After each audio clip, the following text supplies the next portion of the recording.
usar palabras muy elevadas y difíciles, sino que, por supuesto que sin perder el lenguaje técnico, ¿no? Eso sí, no vamos a hablar de manera vulgar, pero que se puede decir exactamente lo mismo sin tener un lenguaje rebuscado y oscuro que no le permita el entendimiento a todos, ¿sí? Yo les voy a compartir la pantalla de dos ejemplos que uno, si es jurídico, es de un contrato, adelantándonos a temas de clases que vienen posteriores, y otro es un ejemplo, vamos a empezar desde lo más sencillo a lo más complicado, ¿sí? Son dos ejemplos para que los veamos rápido. Yo les voy a mostrar.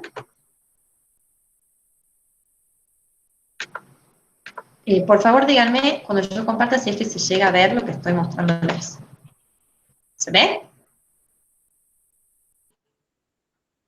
Sí, bien. ¿Sí se ve? Perfecto.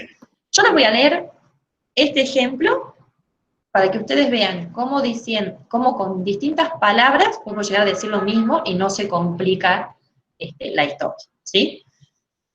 Juan Pérez, sin saberlo, compró un auto con el motor defectuoso. En consecuencia, tuvo problemas al poco tiempo. Por lo tanto, fue al taller mecánico a los efectos de que el mecánico le diera una solución. Por ende, revisó el motor y de resultas de lo cual encontró el problema y, en consecuencia, le sugirió reclamar al vendedor. Si ustedes ven, sí se entiende lo que se quiere decir, pero está escrito de una manera medio rebuscada, ¿sí? Y que esto podríamos simplificarlo y que resulte más sencillo, ¿sí? Si yo les digo, Juan Pérez, sin saberlo, compró un auto con el motor defectuoso. Tuvo problemas al poco tiempo y fue al taller mecánico para que le diera una solución. Revisó el motor y le sugirió reclamar al vendedor. ¿Ven cómo? Dicen exactamente lo mismo. Pero el segundo, podemos quizás comprenderlo mejor. Pueden activar los micrófonos, un comentario. Yo no los estoy viendo, por eso.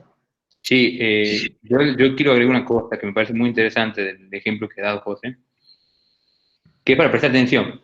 Miren ustedes que en el primer ejemplo, lo que hay mucho son conectores. O sea, hay mucho, por lo tanto, en consecuencia, por ende, que a nosotros nos dicen muchas veces que hay que usarlos mucho esos. Nos enseñan a escribir y nos dicen que hay que usarlos mucho esos conectores. En el segundo ejemplo, voy a bajar un poquito, José, esos conectores lo que hacen son resaltar la lógica de un hecho. O sea, porque si uno dice, el motor viene defectuoso, uno resalta que por consecuencia de eso tuvo problemas. Entonces, se utilizan eso para resaltar. Ahora, si uno dice simplemente, Juan Pérez, sin saberlo, compró un auto con el motor defectuoso, punto. Tuvo problemas al poco tiempo y fue al taller para que el mecánico le diera una solución. No hace falta resaltar. Entonces, lo único que hace uno resaltando tanto es complicar el entendimiento en lugar de simplificarlo. Entonces, hay una pregunta interesante con respecto a la importancia de esos elementos en la comunicación. A veces no hay que exagerar con la lógica, o sea, hay que saber que la lógica, cuando uno está escribiendo claramente, se entiende. No sé si alguien más quiere agregar algo. ¿Alguna duda?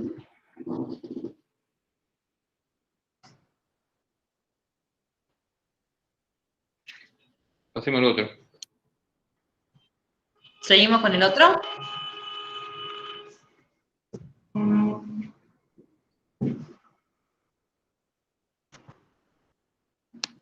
¿Seguimos? ¿Me escuchan ustedes? Sí. Perfecto. Bueno, seguimos con el otro. El otro ejemplo es lo que nosotros llamamos un contrato de adhesión, ¿sí? Que nos hacen firmar cuando vamos al banco a sacar una tarjeta de crédito un crédito en el cual no podemos negociar las cláusulas, ¿sí? Esto ya como para ir adelantándoles un poco de la parte de contrato, ¿sí? Y yo les traje un ejemplo acá de un contrato de adhesión, en este caso es del Banco Río, en el que yo quiero que ustedes presten atención también a la manera, o sea, yo lo agrandé todo. Entonces, imagínense que esto tiene que ser, va en chiquitito y abajo de un montón de papeles que uno tiene que firmar, ¿sí? Yo, obviamente, que solamente hice agrandarles la letra para que ustedes puedan observarlo mejor y poner un interlineado de que no se pierda en la lectura, ¿sí? Pero imagínense, los renglones todos pegaditos, chiquititos, entonces ya eso es una primera pauta. Acá dice, punto número 1, Superclub de Banco Santander Río S.A., en adelante Santander Río, es un programa, en adelante el programa, de acumulación de puntos a través de los consumos efectuados exclusivamente por los clientes de Santander Río, en adelante los clientes, titulares y o adicionales de las tarjetas de crédito de Santander Río del segmento individuos, empresas, pyme y agro. En adelante, tarjetas de crédito o individualmente como la tarjeta de crédito. Quedan expresamente incluidos del programa de los consumos efectuados por los clientes de la tarjeta Santander Río, recargables, débito, cuenta central, y o los efectuados con las tarjetas de crédito de los clientes pertenecientes al segmento banca mayorista Global Corporate. 2.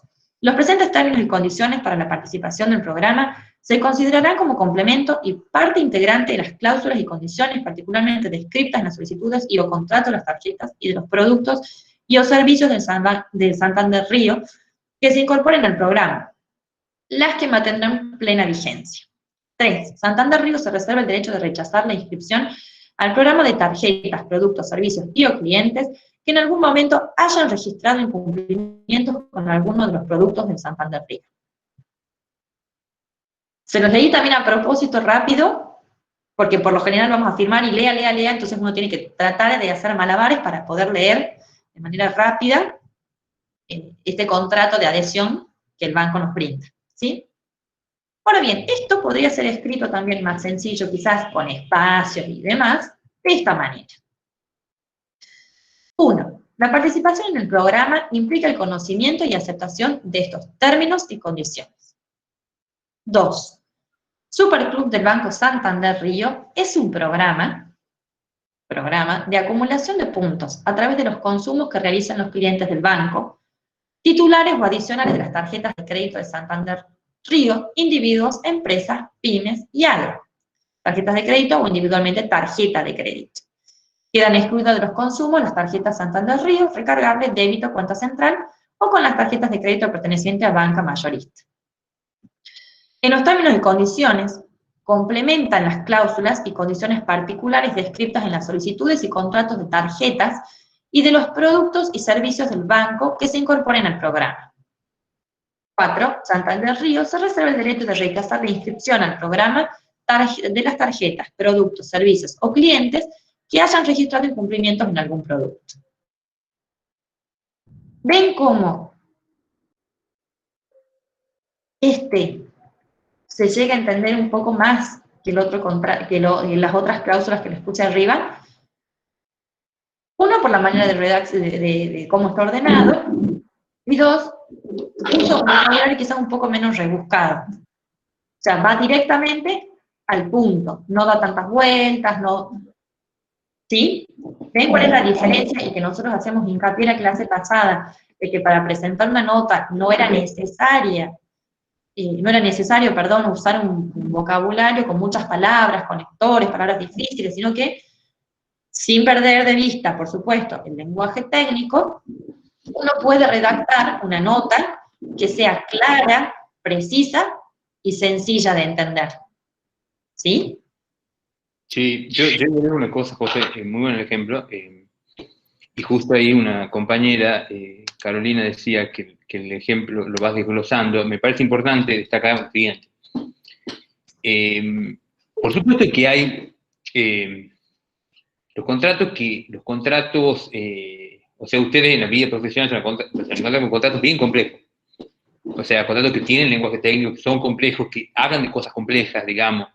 un contrato, o sea, contratos de adhesión en los que uno, no sé, también hay contratos de adhesión, corrígeme si me equivoco, también cuando uno compra cuando tiene una cuenta, saca una cuenta de celular, cuando uno, digamos, son contratos muy técnicos que no necesariamente uno los puede, pero como abogado, ustedes muy probablemente en muchos momentos lo van a tener que entender, redactar, bueno, si es su trabajo redactarlo, digamos. Sí, esos son contratos, nosotros llamamos los de adhesión, Martín también corregime o agregar si es que hay que agregar algo, son contratos en los cuales no podemos nosotros, como en el caso de consumidores, poder negociar ninguna cláusula, vienen ya preestablecidos, y es o tómalo o déjalo. Entonces, lo que yo quería decir en ese sentido es que es bien importante como aprender a escribir, digamos, una cosa que nosotros sí hemos destacado en la clase pasada, la vamos a destacar más en lo que queda de la materia, que hay una parte importante en cómo uno organiza la información en un texto, digamos. No es lo mismo, por ejemplo, cuando uno habla de cláusula y contrato es importante cuando uno habla de un tema dividirlo por párrafo el tema, dedicarle a un tema y si se puede, no poner dos temas en párrafo, sino hace la claridad, incluso la tipografía que uno usa hace la claridad, el espacio que uno usa, como decía María José, hace la claridad para todos. Y ahí se hace una pregunta, Daniela, que puede ser que generalmente los contratos de alquiler existe esa dificultad para leerlos, la extensión, digamos. Bueno, pasa que en los contratos de alquiler hay que incorporar mucha información. O sea, esto es un fragmento de todo un contrato de adhesión. Por lo general, los contratos de alquiler son extensos, lo que hay que buscar, que eso ya vamos a aprender más adelante, es tratar de hacerlo así, de manera más sencilla, dividiendo en cláusulas, ¿sí? El objeto por un lado, las partes por otro, el precio. Entonces, ir desmenuzando la información para que quede lo más sencilla y clara posible. Pero sí son extensos, no quiere decir que los contratos tienen que ser cortos. Si hay contratos cortos, sí, existen. Pero en ese caso, en el de alquiler, como hay que describir un montón de cuestiones, sí son de los más extensos. Ahí, María José, un poco agrego respecto de los contratos de adhesión, que a las partes que firman ese contrato solamente les queda el expresar su consentimiento o su rechazo. Lo que María José evidencia en la explicación es que las partes no pudieron negociar el contenido de ese contrato, por eso es que se llama de adhesión. El ejemplo más claro es el que dio Manuel respecto de la contratación de las cuentas cuando uno adquiere un teléfono celular. Uno se adhiere a las prestaciones de la empresa que presta el servicio de telefonía y no le queda otra que aceptar o rechazar. Por ahí hay un margen respecto de la aceptación del tipo de plan que uno accede con ese consentimiento, rechaza, en el caso de nuestro acuerdo. Y hablando de estos ejemplos que dio María José, yo voy a oralizar un ejemplo de un fragmento de una resolución que en el caso mío, emitido por un juzgado en el Centro Judicial de Concepción, que es un ejemplo de un lenguaje que no es claro y que tiene mucho que ver con lo que vamos a aprender más adelante, que es el derecho a entender. Voy a leer, después lo voy a pasar a través de las plataformas virtual del aula que tenemos en esta materia. El párrafo que voy a leer fue emitido por un juez de cámara y establece lo siguiente. Es menester aclarar que el acuo impostó la pretensión jurídica procesal del justiciable, denotando a priori una adecuada complexión a los sucesos accionados plausiblemente con los autos subexamen.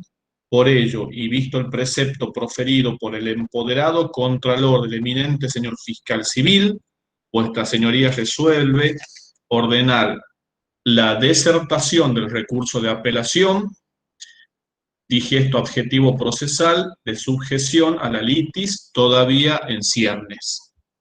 Eso es un gran ejemplo de lo que no es un lenguaje claro, porque este texto, este fragmento de esta sentencia, que yo la califico de horrorosa, no tan solo desde el punto de vista jurídico, sino también desde su elaboración, atenta contra el derecho al acceso a la justicia, porque en definitiva no entendemos qué es lo que el juez nos está expresando en esta decisión que ha tomado respecto de este caso que fue llevado a su conocimiento.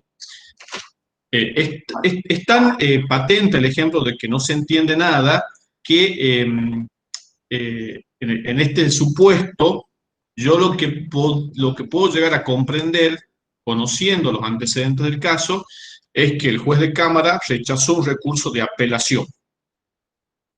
Es lo poco que entiendo. Imagínense ustedes que están escuchando la lectura de ese párrafo, que tampoco van a poder entender nada porque fue redactado y elaborado en un lenguaje confuso, cargado, abrumado, incluso con latinazgos, abrumador, que nos demuestra que cuando uno quiere oscurecer el lenguaje, que es justamente lo que nosotros estamos pidiéndoles que no hagamos, sucede esto, que no se entiende la elaboración o el contenido de este mensaje, que es un mensaje importante. Estamos hablando del rechazo de un recurso de apelación, ¿ah?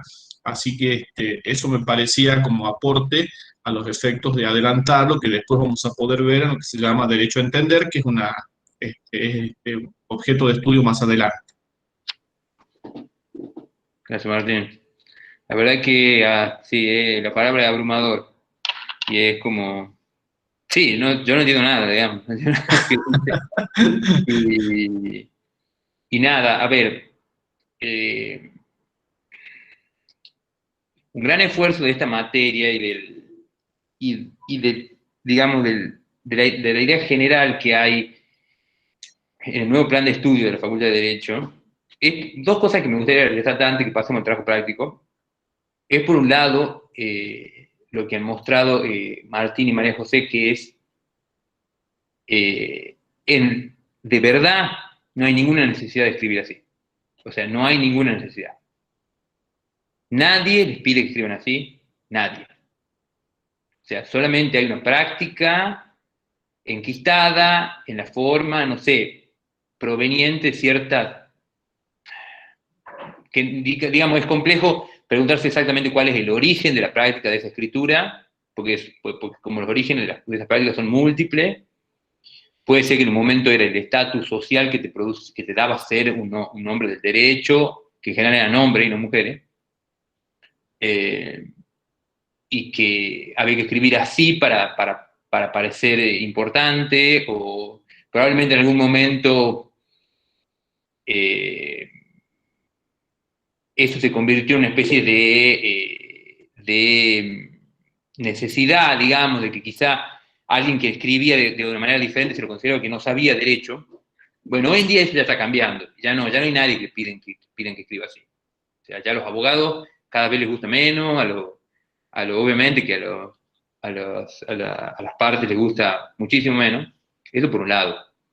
Y por el otro lado, la otra parte que es importante de esto es que el nuevo plan de estudio de la Facultad de Derecho, y esta materia en particular, de destrezas, tiene una idea de acercarse al derecho a través de la práctica.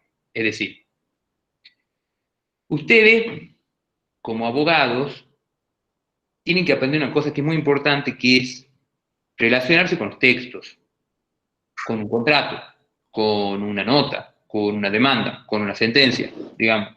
Y no solamente con la teoría acerca de eso. Porque al fin y al cabo la teoría es lo que menos hacen ustedes, digamos. No digo que la teoría no hay que saber la teoría, digamos. Pero el derecho es una disciplina práctica, que uno la hace en todos los ámbitos, ¿no? O sea, la hace practicando. Y eso es algo que venía faltando en la Facultad de Derecho y es un poco la idea que tenemos en demostrar con esta materia, digamos, decir, Bueno, este es un tipo, o sea, ver un contrato, leerlo, aunque sea con el tiempo, o sea, nosotros no damos contratos, después ustedes van a tener contratos. O sea, nuestra idea no es que ustedes aprendan los contratos acá, digamos, pero que por lo menos tengan, o sea, y no van a aprender derecho administrativo tampoco acá, digamos, pero que tengan cierta noción de que estas cosas son textos que se interpretan, que se escriben, que lo van a tener que escribir ustedes, que lo van a escribir gente como ustedes, y que es el trabajo del abogado, en gran medida. Bueno, no sé si quieren agregar algo, María José y Martín. No, muy, muy claro, Manuel, claro. No, Manu, yo creo que ya podríamos pasar, si los chicos no tienen dudas respecto de esto, podríamos pasar bueno, a aclarar dudas de esta semana. Sí, si quieren preguntar algo, comentar algo sobre este tema del lenguaje claro. Bueno, buen día, profe. Sí. Bueno, coincido en lo necesario y que es conocer y bueno, coincido en esto de hacer del lenguaje del derecho un lenguaje claro. La verdad que estoy conforme con esto, me gusta. Y bueno, destacar y pedir una cuestión ya técnica. Cuando se comparten las pantallas, los textos sí puede ser un poquito más amplio porque no logro ver, a través de mi netbook no puedo ver con más amplitud la letra, así que no pude leer el, el texto. Eso nada más, profe. Dale, mete, ten en cuenta, mete. Muchas gracias. De bueno, Franco. Sí, vamos a agrandar. Dale. Profe, Sí. con respecto al tema de la escritura y de las pautas quizás para escribir, hay una parte del video de la semana 3 donde la profesora habla, por ejemplo, de ese lenguaje inclusivo. ¿Sería correcto o estaría bien si, por ejemplo, en un escrito formal o en una sentencia, un juez o un abogado adopta ese lenguaje para escribirlo? Muy buena pregunta. A ver. Yo ahí te puedo hacer una observación, Manu. O sea, sí. Para la Real Academia Española no está aceptado el lenguaje inclusivo, el ellos, el todes, Claro, justamente por eso había leído en la noticia hace 2 o 3 días que la Academia Real Española estaba como considerando, entre comillas, incluirlo. Entonces, también, yo creo que también hay que relacionarlo con esto del libre albedrío, ¿no? De saber si se puede o no escribir, porque quizás en la vida cotidiana uno lo puede utilizar, pero después al llevarlo a la escritura formal no sé si está correcto. Yo creo que no, pero no sé. O sea, yo creo que, primero que nada, vamos a ir a lo de la Real Academia Española, todavía no está aceptado, ¿sí? O sea que, y quizás hablando en todo, a ver, diciendo, cuando yo los saludo, yo les digo hola chicos, y incluye chicos y chicas, o sea, no quizás sí se puede decir chicos y chicas, pero el cuestión de del lenguaje inclusivo, si ustedes también hasta lo ven de manera escrita, es a veces hasta medio complejo de entenderlo. Y como te digo, llevándonos de lo que dice la Real Academia Española, al día de hoy no está aceptado. Sí, exactamente. A ver, si la pregunta sería, a ver, alrededor del tema del lenguaje inclusivo hay toda una parte que vamos a tratar ahora, que es una parte como más ideológica, digamos, de qué es lo que significa, y que es un debate totalmente legítimo, digamos. Yo diría personalmente que en el ámbito del derecho, digamos, en una sentencia, incluso más allá de la formalidad, o sea, incluso más que, me parece que es importante, algo que ha dicho la José ahí, muy importante, que es, incluso más allá de la formalidad, es importante la claridad. Entonces, el uso va a ser para complejizar más un texto, es como que me parece que quizás no es necesario, digamos. Pero bueno, al fin y al cabo, el lenguaje, las personas son libres del lenguaje, digamos. O sea, no es que Pero como les digo, o sea, yo creo que la principal responsabilidad que uno tiene como profesional del derecho es hacer las cosas claras, digamos. Entonces me parece que la evaluación tiene que ir por ese lado, digamos. O sea, hacer las cosas claras, hacer las cosas que se entiendan, para complejitar esas más difíciles cosas. Me parece que, a ver, dicho mal y pronto, escribir otra cosa, digamos. Si haces escribir un texto para una revista, en el ámbito del derecho, estamos hablando de cosas que determinan la vida de la gente, son importantes, así que tienen que estar dichas de manera clara, es preferible, digamos. Y ayudar a las personas que entienden. Entonces, pero bueno, Hay un poco, sumando la reflexión del profesor Manuel y de María José, uno como redactor de escritos judiciales, ahí la inclusión podría estar en un sentido progresivo de que ser bastante claridad y menos complejidad. Por ejemplo, en vez de lo que sucedió respecto de la modificación, en vez de decir Día del Niño, sería Día de la Infancia, porque la infancia se supone que es una palabra que incluye a todos, digamos, no excluye a nadie, mejor dicho, no es que incluye, sino que no excluye a nadie. O en vez de decir decir Día de la Abogacía, que es una palabra que también está incluyendo a todos. Me parece que por ese lado, ese cambio progresivo en mentalidad, sin perjuicio de que la cuestión del género, el uso del lenguaje, será motivo de análisis para otro tipo de materia, digamos, distinta a esta. Acá hay un comentario, una compañera, Carolina, pone acá el lenguaje inclusivo responde a un uso ideológico de la lengua, la RAE reconoce la normativa gramatical del género masculino y femenino. Eso es lo que un poco yo les trataba de decir, que por la RAE no está aceptado aún, y como dicen tanto Manu como Martín, tenemos que buscar la claridad, ¿sí? Entonces... Claro, o sea, yo sí estoy totalmente de acuerdo con todo lo que dicen. Para mí hay que diferenciar entre el uso del lenguaje en la vida diaria y el llevarlo a un escrito, ¿no? Pero mi pregunta era, por ejemplo, si uno como abogado, quizás hay un abogado que use el lenguaje inclusivo y presenta un escrito con ese lenguaje, ¿se lo pueden rechazar? Le contesto, si me permiten, le contesto yo.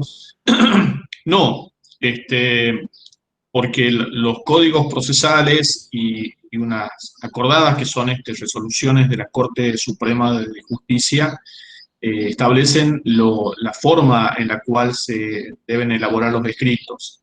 Hay un formato específico, el uso de la tinta negra, el tamaño de la letra, y establece que se debe escribir en lenguaje coherente y claro.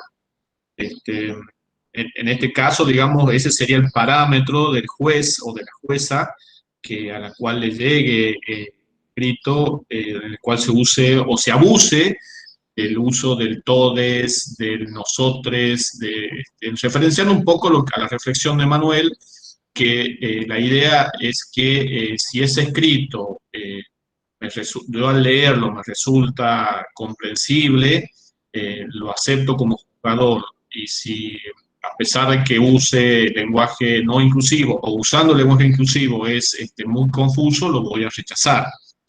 Pero ese análisis lo hace el juez en cada caso particular, teniendo en cuenta esos parámetros establecidos en los códigos procesales de forma que se aplican.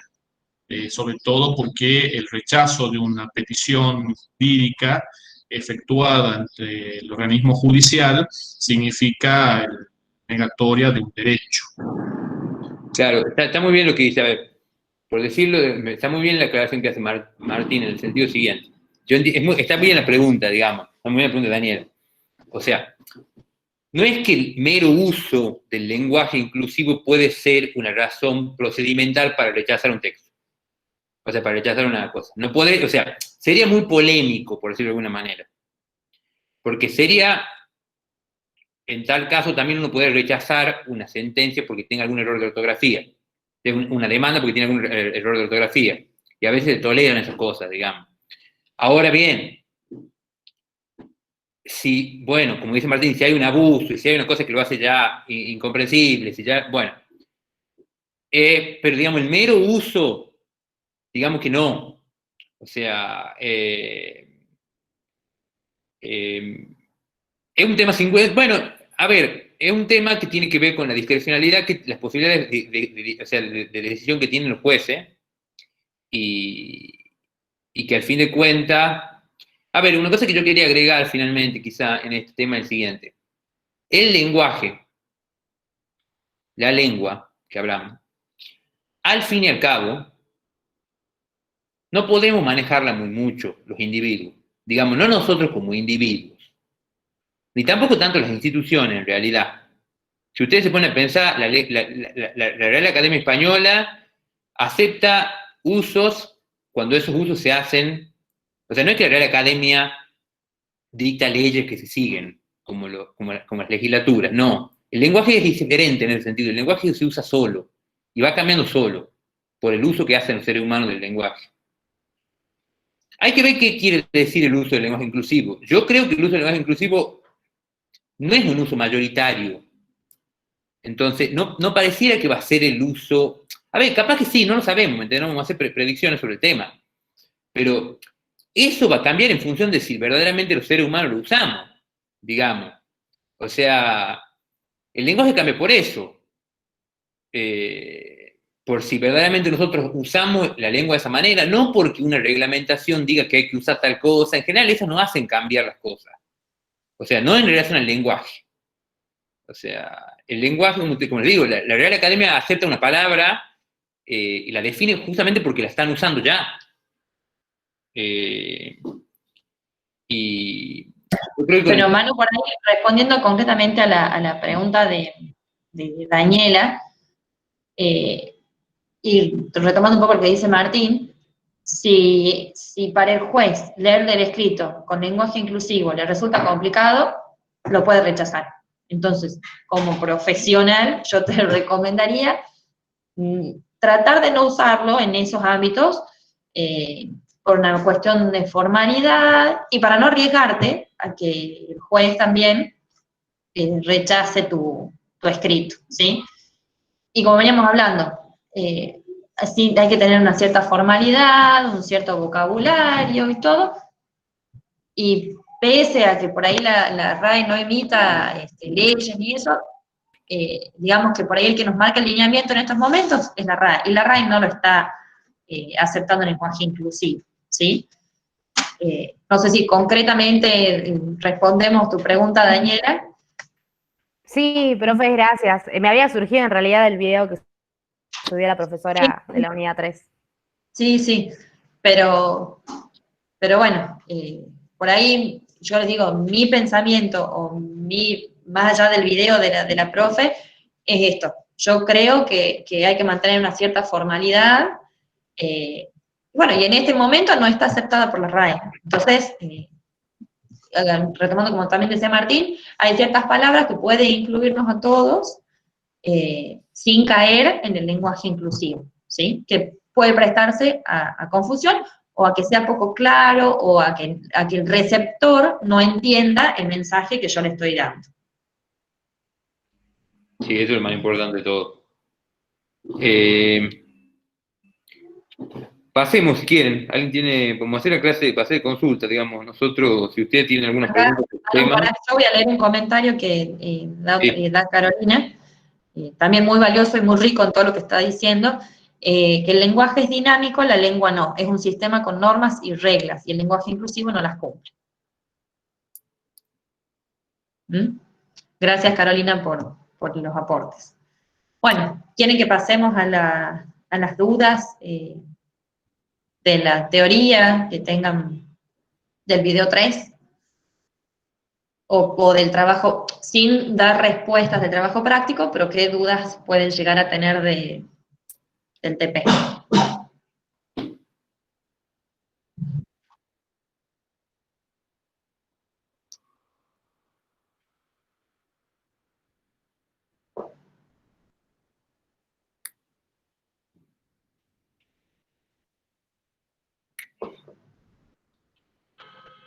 Eh, Sí. ¿Ninguna duda? Miren, el trabajo práctico de esta semana es distinto al de la semana pasada y al diagnóstico. Ni más difícil ni menos difícil, pero es diferente. Otro tipo de actividad tienen.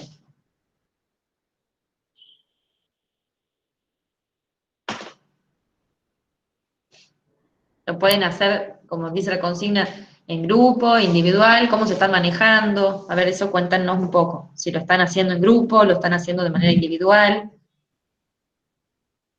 Bueno, yo lo estoy haciendo de forma grupal, y bueno, lo cual muchas veces está bueno esto de hacerlo en forma grupal porque es ahí donde uno tiene que aprender no aprender, sino a aceptar el punto de vista del otro, al al hacer la lectura de un texto literario en donde la visión del otro puede ser aceptada, o puede estar correcta o no, pero bueno, es la visión del otro. Y está bueno porque conformar un texto único en donde están las múltiples visiones, o sea, las tres visiones de los integrantes, nos ayuda mucho. Está muy bien esa apreciación. Eh, y- sí, bueno, por supuesto que no somos no el mejor momento para los felicitamos los que pueden armar grupo. Bueno, no el mejor momento, o sea, digamos, si hubiéramos estado en el presencial, probablemente le hubiéramos dicho que lo hagan en grupo, pero bueno, no estamos en situación de pedirle obligatoriamente que hagamos grupo, no es la situación favorable, probablemente la mayoría de ustedes ni siquiera se han conocido en este año, digamos. Así que, bueno, la verdad que es muy, muy valioso que hayan podido hacerlo en grupo, lo que estén haciendo en grupo. ¿Tiene bueno, pregunta sobre la idea de interpretación, sobre las posibilidades, digamos? Quizá alguno se preguntará un poco sobre la utilidad de este tipo de ejercicios para la materia, o para el futuro de ustedes, para la formación.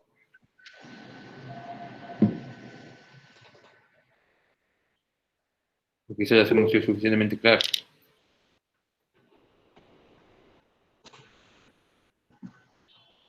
Acá, tenía mano hay una pregunta. Silvia López, María Silvia López pone, cuando habla de opciones, ¿a sustantivos posibles o a adjetivos? No entiendo la pregunta. ¿Lo puede hacer, Silvia? Si querés desactivar el micrófono.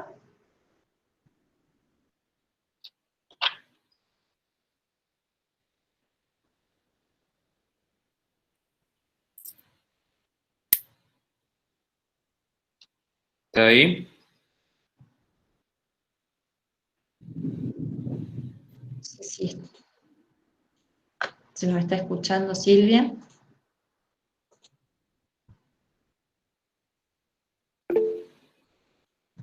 Ah, no funciona. ¿Podés ser un poquito más clara en la pregunta, por favor? Escribíla, no hay ningún problema, pero... O sea,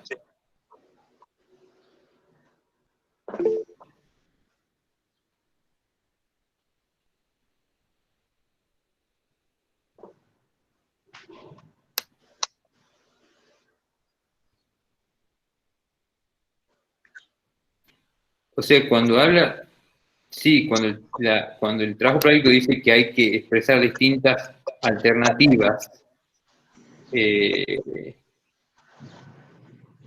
puntos de vista, digamos, distintos puntos de vista acerca de la interpretación de algo.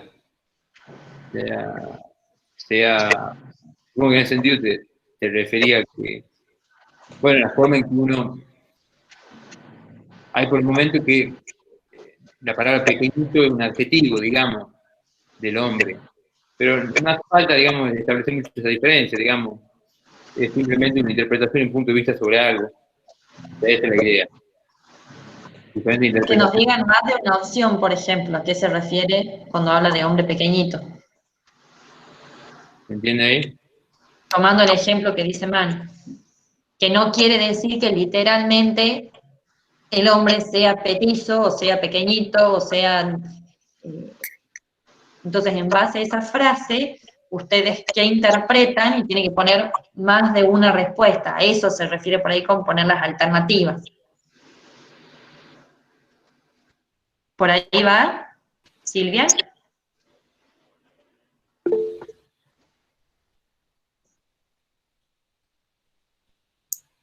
Perfecto. Bárbaro. Acá dice Mariela López Bachi. En el punto 4 del texto 2 de Pedro Mairal, ¿a qué se refiere la segunda pregunta? A ver, aquí estoy. Dice, el texto dice, la pregunta 4 dice, ¿por qué pensás que ya no escribe poesía? ¿Qué quiere decir con esto? Justifique con más de una respuesta a esta pregunta. O sea, lo que apunta la pregunta es, ¿qué quiere decir con esto? O sea, ¿por qué pensás que no escribe más poesía? ¿Qué quiere decir con esto? La pregunta apunta a... eso es algo que dice el texto. Entonces, la pregunta apunta a decir, ¿qué quiere significar el texto con eso? O sea, ¿a dónde, o sea, qué más quiere decir que simplemente eso? O sea, que no escribe poesía, qué más quiere significar? Esa sería la segunda pregunta. ¿Qué más te quiere decir con eso? ¿Qué otra cosa sobre el personaje? O sea, no lo tomen, como les digo, literal a la frase, sino qué quiere decir más allá de la frase. ¿Sí? En un sentido... este es un trabajo práctico para que ustedes dejen volar la imaginación e interpreten, ¿sí? Respecto de ciertas cosas. No es todo tan literal, ¿sí? Creo que Yo creo es que lo que, Sí, a ver, perdón, ¿qué es lo Franco que, está hablando, después Daniela. A ver, Franco. qué es lo que inferimos en base a lo que está explícito en el texto? Es decir, buscar lo no explícito, lo implícito que se encuentra en el texto, lo que subyace en el texto, sería lo que esta consigna nos remite o lo que intenta que nosotros desarrollemos. Sí, sí, sí, exactamente. Como intentar ver lo que hay por debajo, que de alguna manera imaginar lo que hay. Daniela. no, era un poco más o menos lo que decía Franco, que yo creo que esa es la parte más difícil, como no atarnos tanto a la parte textual, valga la redundancia del texto, y como pensar un poco más allá de qué podría estar diciendo o a qué hace referencia con eso. Yo creo que es lo más difícil de las consignas, digamos. Muy bien, exactamente eso, sí, sí. No exactamente lo que hay, sino un poco más. ¿Puede ser que Natalia quiere decir algo? ¿Preguntar? Acá hay una pregunta también de Carolina, ¿por qué eligieron textos literarios? Eh, Manu, te la dejo si quieres responder la sí, voz a esa. un poco está en la idea es, a ver, eh, nosotros, si ustedes se dan cuenta, es como que estamos haciendo mucho énfasis en dos cosas en esta clase. En el propósito de un texto y en el contexto. El propósito es lo que un texto quiere lograr, es lo que un texto quiere hacer. La razón que, o sea, la razón que yo, o sea, lo que yo quiero que el texto logre. El contexto es lo que está alrededor del texto. Es de alguna manera las cosas que provocan que el texto exista. El contexto, o sea, el análisis del contexto es un análisis muy... Es entender el contexto de un texto es algo que tiene mucho que ver con la imaginación. O sea, tiene que ver mucho con la capacidad imaginativa. A diferencia del propósito, que es un análisis más racional. El propósito es un análisis más racional. Cuando ustedes ven el propósito de un texto, es un análisis más racional. El análisis de preguntarse, bueno, a ver, entendamos qué quiere hacer esta persona con esto.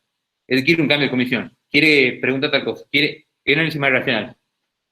En cambio, el análisis del contexto es más imaginativo.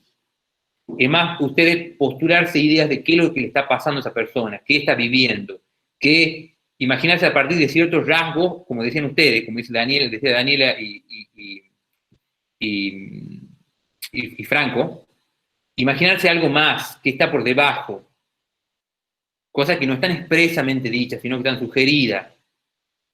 Y esto también tiene que ver con el ejercicio del derecho. Ustedes cuando responden una demanda, cuando hacen una sentencia, o sea, tienen que hacer cierta inferencia sobre cosas que tienen que ver con su capacidad creativa, con su capacidad la palabra sería empatía en un punto. O sea, de empatizar, de relacionarse. Entonces los textos literarios son muy útiles en este caso porque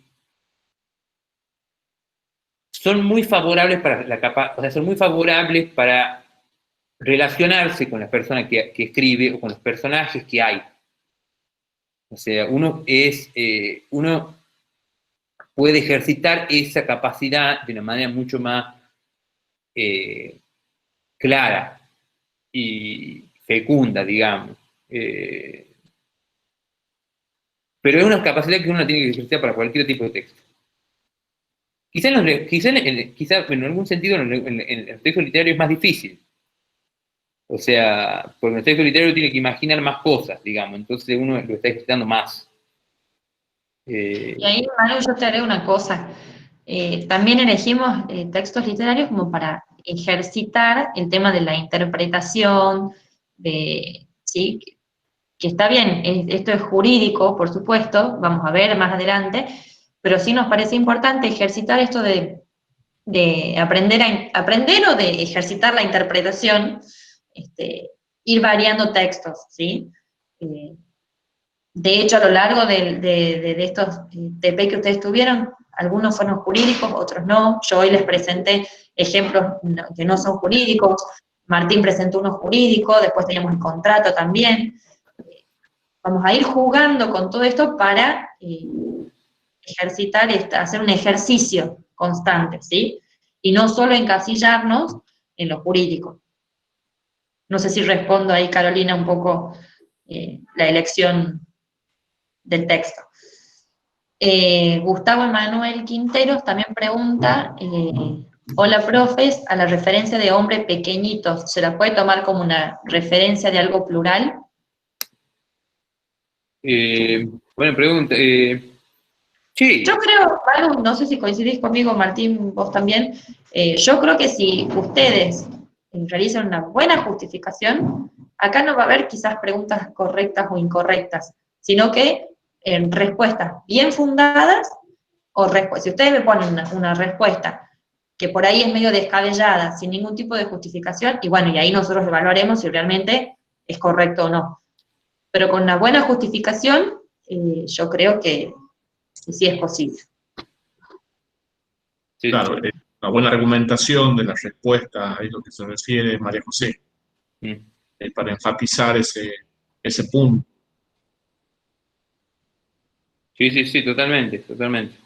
Sin duda que sí, la tienen que saber, si la saben explicar, pero me parece que sí pueden, que sí lo están pudiendo hacer, es la sensación.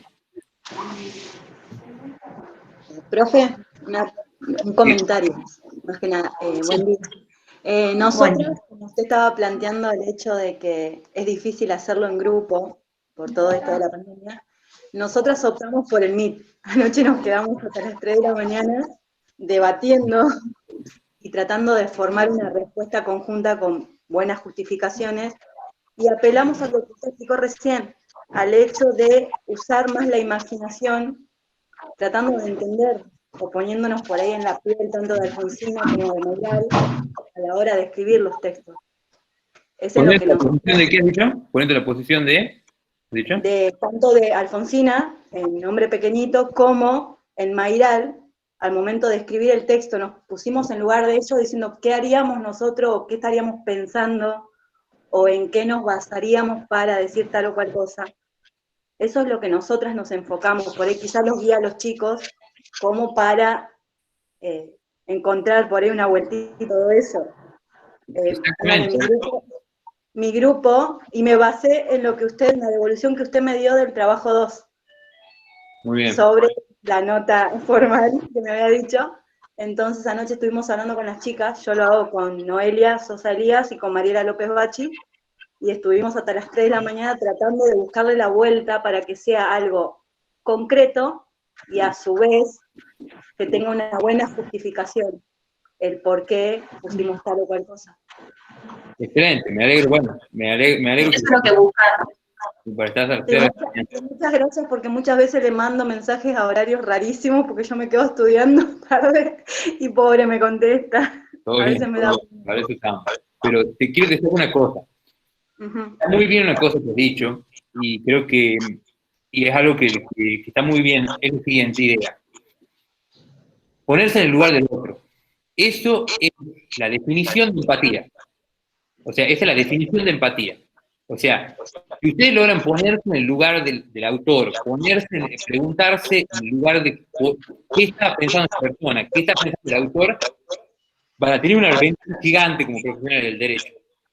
Porque eso es lo que hay que hacer. Hay que pensar qué está pensando la persona que me está demandando, qué siente, cuáles son las posibilidades. Eso que vos has dicho es exactamente lo que hay que hacer, ponerse en el lugar del demás. Bueno, y otra cosita que nos pasa a nosotras, tenemos distintas edades, creo que a todos les pasa.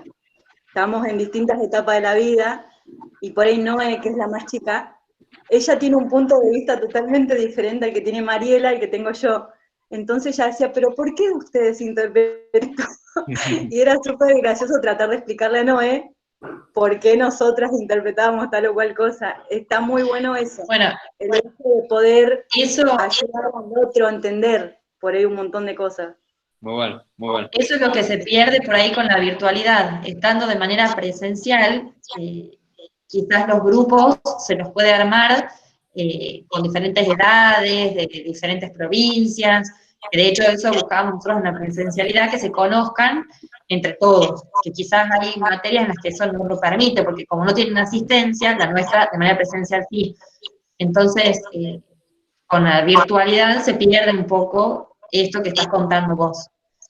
No, nosotros, sí, póngale, nosotros, todo lo que es la Comisión 9, hemos armado un grupo de WhatsApp, aparte de todos los grupos que hay, donde cada duda o cada consulta o cada incertidumbre que tiene cada compañero lo pregunta y por ahí vamos. El que tiene tiempo va aportando algo como para orientar al otro. Por eso está. Me parece muy bien, la verdad que los felicito porque eso también habla del buen compañerismo entre todos. Sí. Bueno, muchas gracias porque la verdad los videos, profe, los tuyos y lo de la profe fueron súper claros, muy claros la explicación, muy clara los ejemplos y nos ayuda un montonazo. Bueno, gracias. Me alegro que se escriban tanto. Es para lo que estamos. Muchas gracias. Manu, ahí hay una pregunta, y que eso me parece importante responder, que preguntan si el trabajo práctico lo envía una sola persona en el grupo o lo manda todo el grupo. Mándelo una sola persona. Con una sola persona es suficiente. Pongan los nombres adentro del recibo, por supuesto. Mándelo a la persona y mándelo a una sola persona. Es mucho más fácil y nos ayuda más. Y quiero, una cosa que me dejó pensando, me parece que puede ser interesante, la cosa de lo que decía Natalia, me parece que es interesante que para la próxima clase un poco podríamos ver, que en la próxima clase vamos a revisar este trabajo práctico, quizá podríamos, obviamente que vamos a ver las dudas y los resultados, digamos, pero sería interesante quizás ver los diferentes tipos de interpretaciones, o sea, en base a quizás las edades o a cosas, me parece que tiene una cosa interesante para ver, como que aprender un poco de nosotros mismos, así que nos escribimos para ver cómo podemos organizar la próxima clase para poder sacar el jugo a esto, porque me parece que hay mucho para ver y que me parece que vamos a aprender todo un poco sobre esto. Todos ustedes, incluso nosotros también. Bueno, me alegro que estemos avanzando bien. Carolina, la valoración de cada punto la vamos a dar la clase que viene. Eso quédense tranquilos. Cuando corrijamos el TP, vamos a decir los puntajes y todo. De todas maneras, como ya les venimos diciendo, este trabajo práctico, no hay por ahí como en los otros una respuesta correcta, sino que con una buena argumentación, con buena fundamentación, es correcto, ¿sí? Sí, y obviamente siguiendo los criterios que son claros, digamos, los criterios claros, cuando te piden más de una respuesta, cuando te piden, o sea, digamos, esas cosas que son claras, hay que hacerlas, digamos. Acá Emilce pone, buenos días, en las indicaciones preliminares, la número 2 me pide justificar la interpretación. Significa que después de dar la explicación, calculo que es ahí, qué cosas presentes en el texto nos hicieron tenerlas y por qué. Yo entiendo que tengo que justificar qué parte del poema me hace pensar tal cosa, o sea, poner el pedacito del poema que me hizo llegar a pensar mi respuesta, ¿es acertado? Sí, a ver, no necesariamente ser tan literal. O sea, puede ser, lo puedes hacer así, puedes decir esta parte, pero digamos, dentro de tu explicación misma vos vas a hacer referencia a cosas del poema, digamos, o del cuento, digamos. No necesariamente tenés que citar expresamente, entre comillas, algo, sino, o sea, que se entienda de que vos estás hablando de algo que está presente en el texto. ¿Está bien? Que se entienda que vos estás hablando de que está presente en el texto. O sea, no hace falta que sea sumamente indicativo y literal, sino que se entienda que estás hablando de algo que está presente ahí, que está fundándote en él. Y tampoco que sea una respuesta sumamente extensa, como ya venimos hablando, que quizás en lo concreto, Yo, no nos una pongan pregunta, dos profe. palabras, por supuesto, pero quizás en lo concreto, sin ser extremadamente extenso, uno puede responder. Sí, ¿alguien tiene una pregunta ahí? ¿Quién tiene una pregunta? Una voz de varón. Recién hubo. Yo decía básicamente, Ah, puede que alguna respuesta, Franco, dale. puede que alguna respuesta, alguna consigna no tenga respuesta. No, no es la idea. En este texto no. En este trabajo práctico no. No es la idea. No, no es la idea. Bien, perfecto. Natalia, cuando vos hablas del tema de entre líneas, acá no es, a ver, las respuestas por ahí no son tan literales.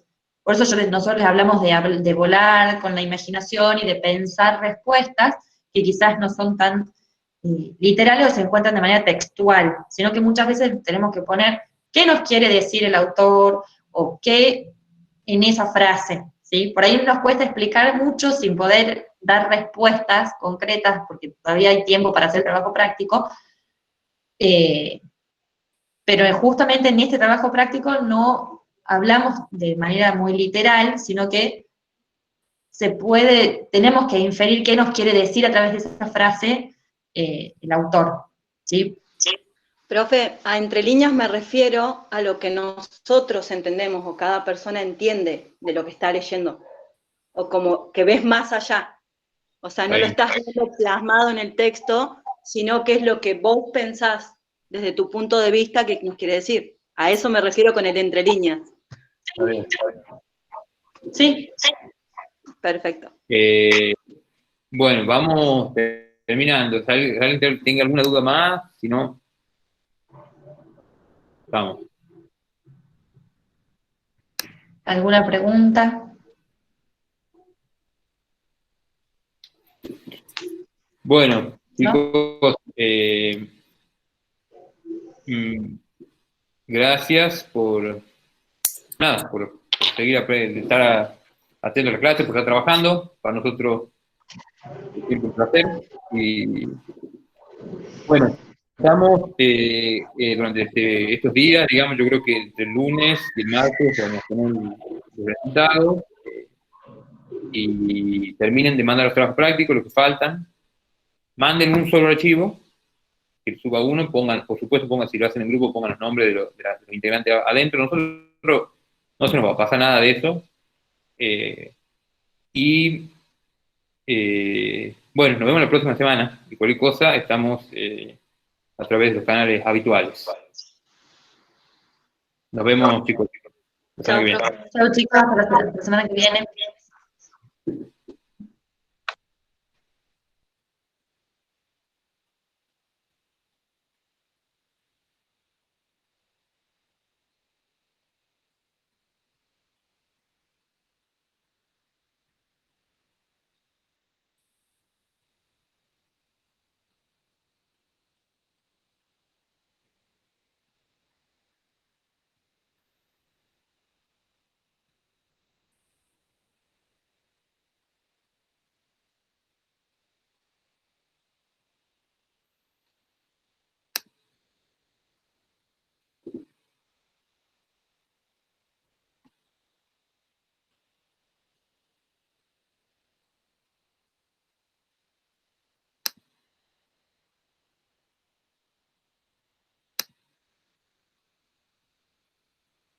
Diego y Emiliano. Emiliano.